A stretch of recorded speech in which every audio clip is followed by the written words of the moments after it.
एक बार की बात है। एक सुंदर झील के किनारे एक बड़ी मछली रहती थी। उसका नाम मीनू था। वो बहुत खुश मिजाज और दयालु थी। उसी झील के पास एक बड़े पेड़ पर एक चिड़िया रहती थी जिसका नाम चुनमुन था। चुनमुन आसमान में ऊंचा उड़ती थी और मीनू पानी के भीतर गहराई में तैरती थी।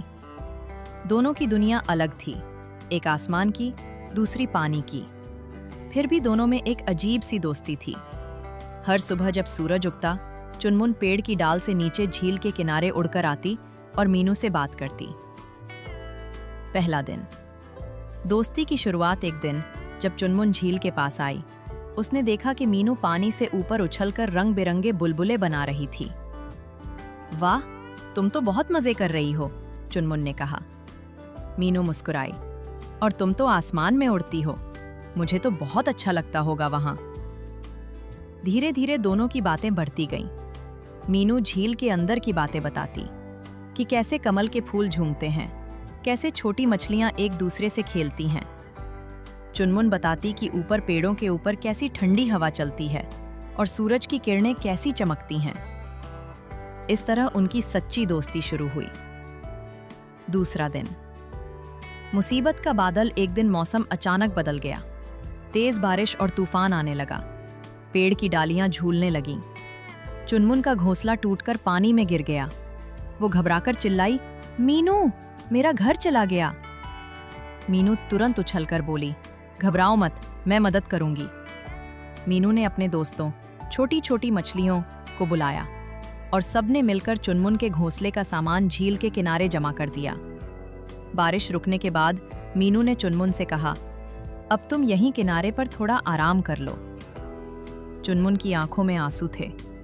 धन्यवाद मीनू, तुमने सच में सच्ची दोस्ती निभाई। तीसरा दिन। मदद का बदला। कुछ दिन बाद गर्मी का मौसम आया। झील का पानी थोड़ा सूखने लगा। मीनू को डर था कि कहीं पानी बहुत कम न रह जाए। एक दिन उसने चुनमुन से कहा, अगर पानी और कम हुआ तो मैं मुश्किल में पड़ जाऊंगी। चुनमुन ने तुरंत कहा, चिंता मत करो, मैं तुम्हारी मदद करूंगी। वो पास के गांव की ओर उड़ गई और वहां के बच्चों को बुलाया। बच्चों ने बाल्टी बाल्टी पानी लाकर झील में डाला। मीनू ने राहत की सांस ली। उसने चुनमुन से कहा, तुमने मेरी जान बचाई। चुनमुन मुस्कुराई। दोस्त वही जो मुश्किल में काम आए। चौथा दिन। सीख और संदेश। समय बीत गया। मीनू और चुनमुन की दोस्ती अब पूरे जंगल में मशहूर थी। हर जानवर उनकी मिसाल देता था। देखो, सच्ची दोस्ती कैसी होती है, जहां पानी और आसमान भी एक हो जाएं। मीनू ने कहा, हम अलग अलग दुनिया के हैं, फिर भी दिल से जुड़े हैं। चुनमुन बोली, सच्ची दोस्ती में न रंग होता है न रूप, बस भावना होती है। दोनों हंस पड़ी और सूरज की सुनहरी किरणों में उनकी दोस्ती हमेशा के लिए चमकती रही। कहानी का संदेश। सच्ची दोस्ती जात, रूप या जगह नहीं देखती, वो सिर्फ दिल की सच्चाई पर टिकी होती है।